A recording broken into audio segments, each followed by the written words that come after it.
Hi, everybody, and welcome to The Love That Loves You Back, a podcast between myself, Valerie Kabov, and my dear friend Jonathan Freemantle.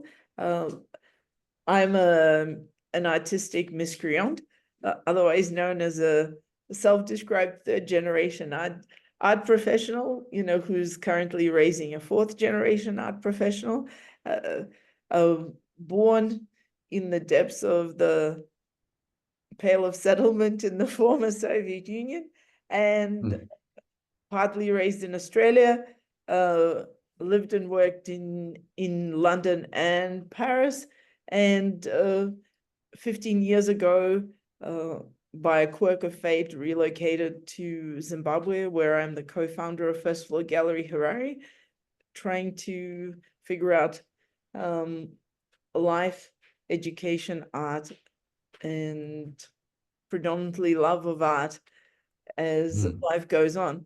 And without further ado, over to Jonathan. Thanks, Valerie. Yeah, Jonathan Freemantle. I grew up in Cape Town and studied in London. I did a long apprenticeship in fine art in the old sense, and have been more making art in one way or another ever since then. I live in Edinburgh now, but I also lived for a while in Johannesburg, where I had Hazard Gallery, and that was the context that I met Valerie about 10, 12 years ago, and just loved the conversation we had immediately about painting and how painting is everything. And that conversation's been a constant source of joy and sustenance over the years. So it does make sense that we share the conversation, and look forward to where this goes. Yeah, no, I mean, and it usually goes anywhere and everywhere, but somehow we always come back to art, and Yeah, because it is the love that loves us back. Thank you very right. much for joining us, and we look forward to sharing the journey. Here's a story that I learned. Actually, I heard it many years ago, but I remembered it recently as a kind of thank God that there is a way for art to have the sort of direct meaning to people.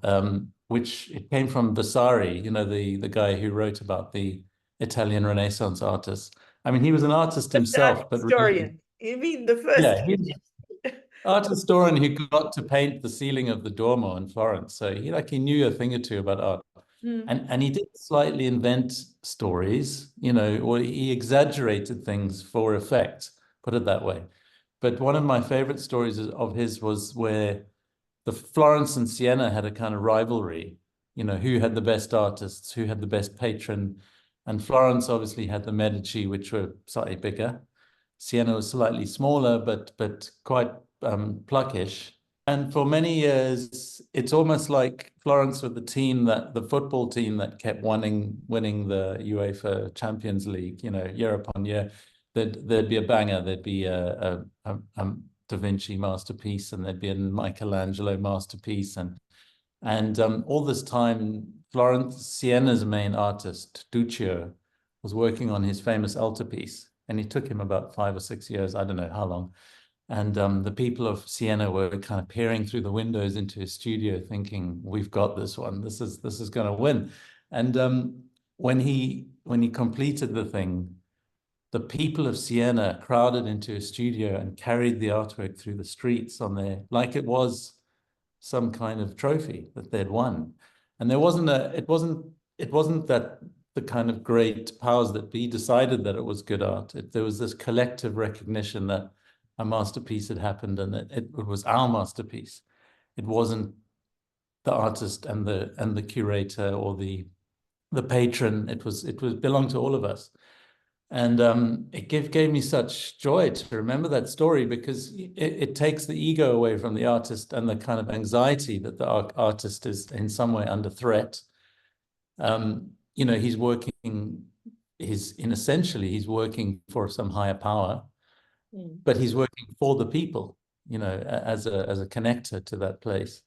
And then there's this general recognition that, something great has happened. so maybe I'm telling you that as a kind of nostalgic, hopeful story, but I do believe that there's some true way that art can exist within society and not separate from it, you know.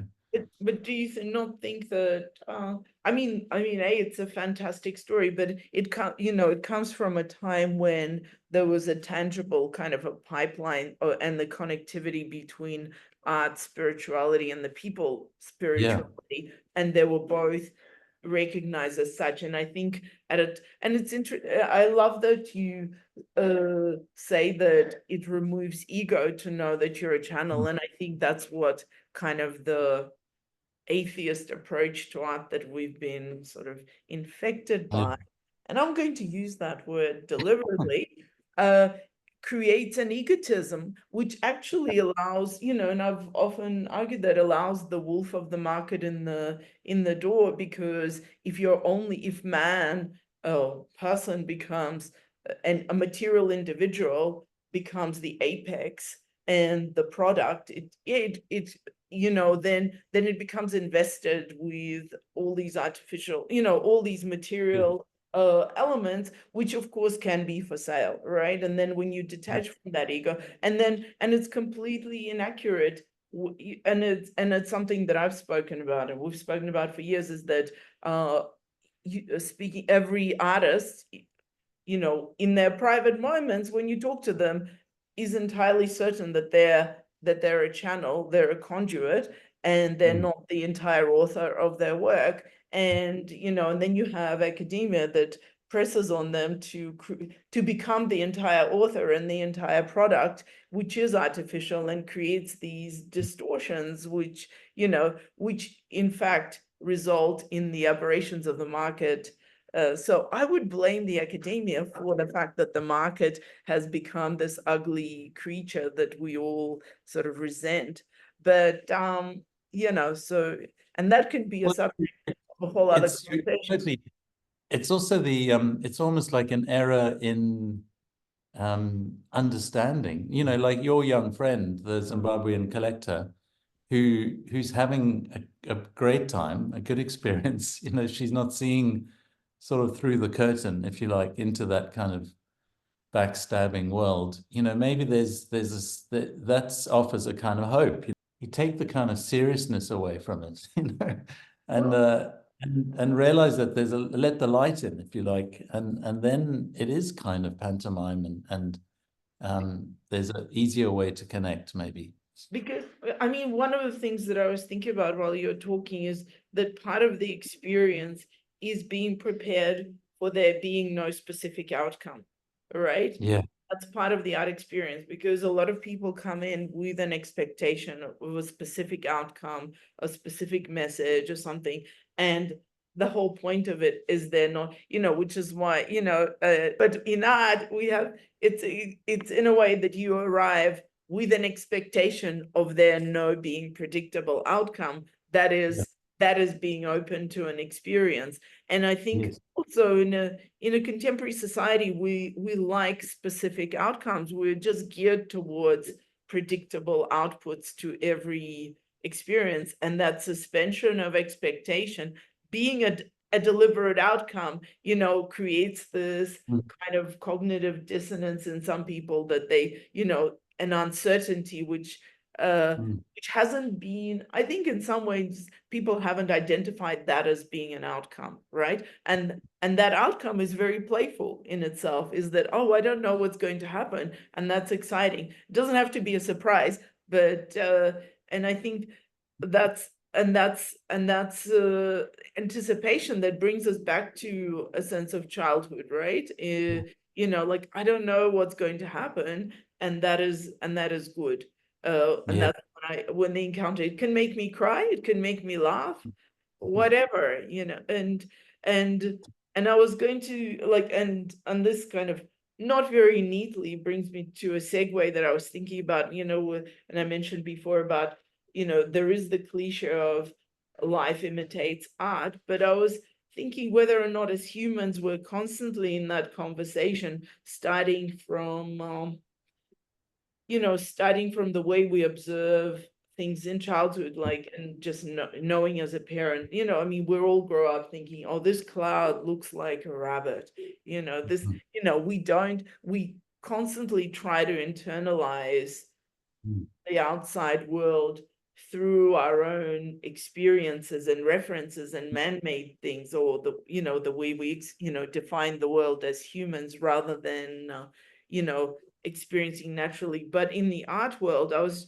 just thinking that, like, for me personally, and I don't know whether that's true for you, it's I having experienced a lot of, like, having read and seen a lot of things before experiencing them in person, going through life has in many ways have been a deja vu, but not through actual deja vu, but through, oh, I know this because I've read this, or I recognize this because I've seen this. So, like, just seeing the Italian landscape and knowing it because you've seen, you're familiar with, Renaissance backgrounds. And Yeah. so, and I'm just wondering whether that kind of creates like a different layer of experience that, I mean, for some people, I mean, I know it's certainly. Good point. Yeah. I wonder, I think it comes back to what we were saying in the beginning, which is um, if you prepare, if you've done the work, before you arrive at a thing and an experience, particularly the kind of experience that art offers you, which is, like you were saying, the possibility of the unknown, the possibility of going into a new place that you don't know.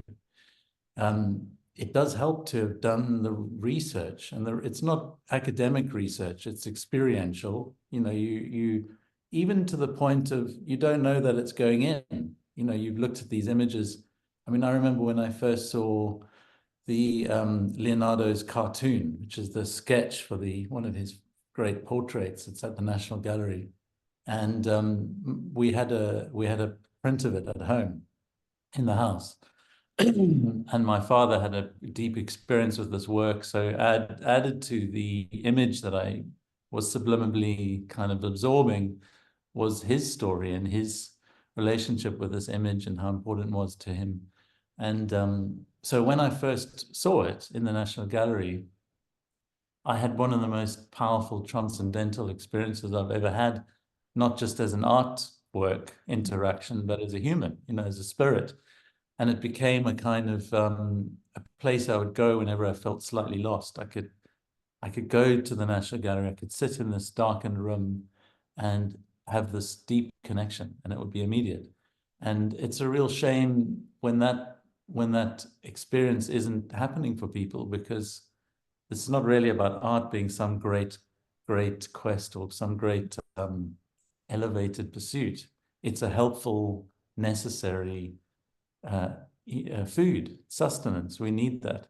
And it really does help when you've had a kind of, you've done the work, you've prepared in some way.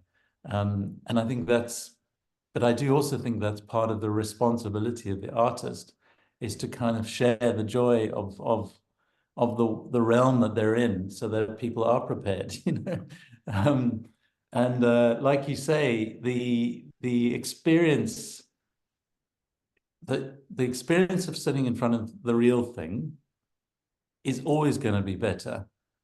But if you've had the facsimile before that, somehow that experience of experiencing the real is then you just cry. It's like your whole body just has to explode, because there's no context for the depth of this experience. You've never gone to this place before. So suddenly your body has to do something like laugh or cry and laugh at the same time, and that's where art history is meaningful. It's not building a kind of academic fortress. It's really about deepening the experience of the real.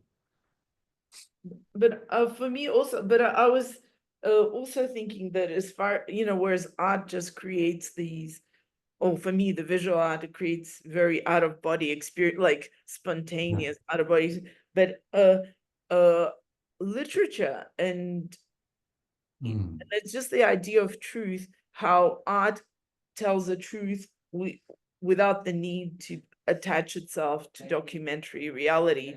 And that kind of conversation is like, so I remember being on a plane, flying over kind of Scandinavia to Finland for whatever reason in my past life, and seeing the trees, the pine trees, like the forest, and having this like flashback to a Knut Hamsun novel, Yes.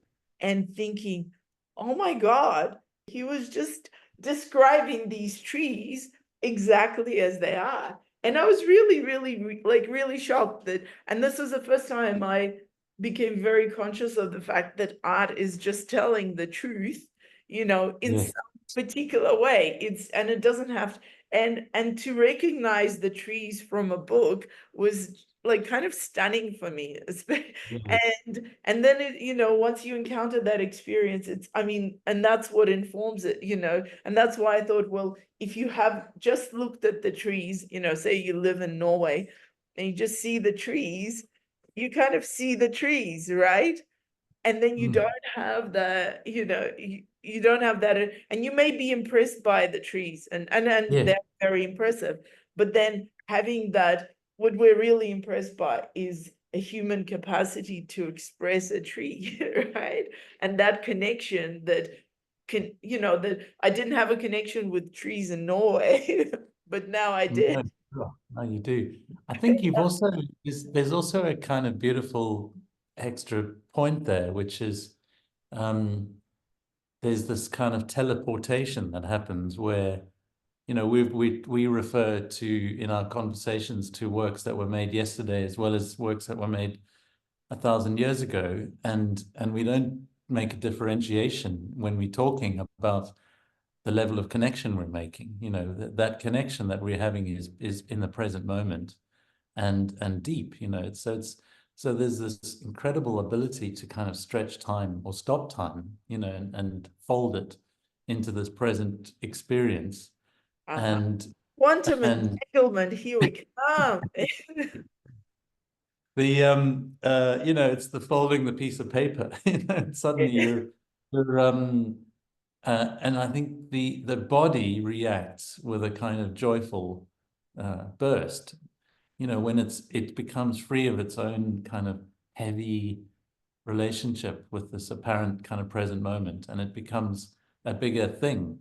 And that kind of Mm. feeling is definitely what I think is where science at the very front of its kind of exploration and art and are almost on the same tangent.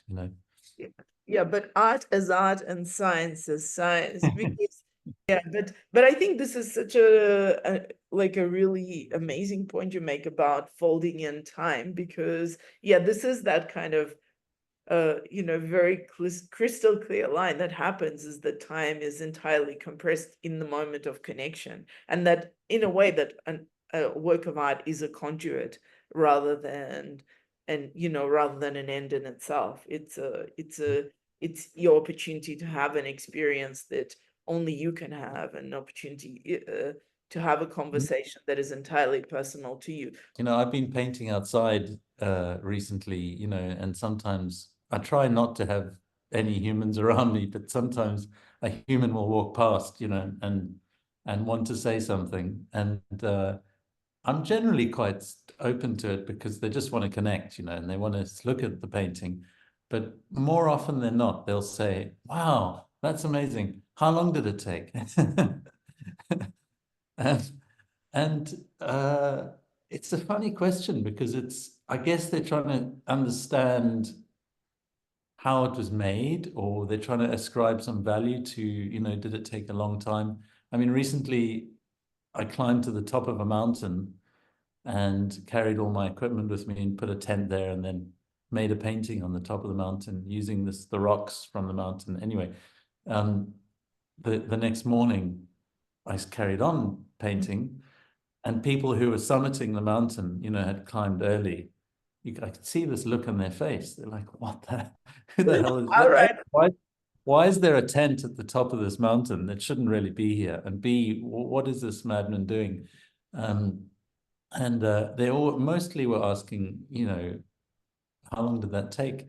And so I just said, well, I left Edinburgh yesterday. It took me that long to drive, climb the mountain. So I gave them a sort of linear time, but there's this other element of time, which is it took your whole life, Well, and maybe exactly. it took longer than your whole life. Maybe it took as long as the human impulse to make a mark took. Yeah, I mean, Somehow it's connected. and it's also, it doesn't matter, it doesn't, because also somehow the length of time, it's a very capitalist notion, right? The length of time somehow should be Time connected is to money. its value, right? And and I also had like a conversation at the art fair where someone said, well, all the value is subjective, and I'm like, no, it's not actually, but it's just that it's not attached to price in a very tangible way. It's trying to and that's where our complexity in the art world comes from. It is a discipline. There are the way things work, and it's worth being prepared and being invested.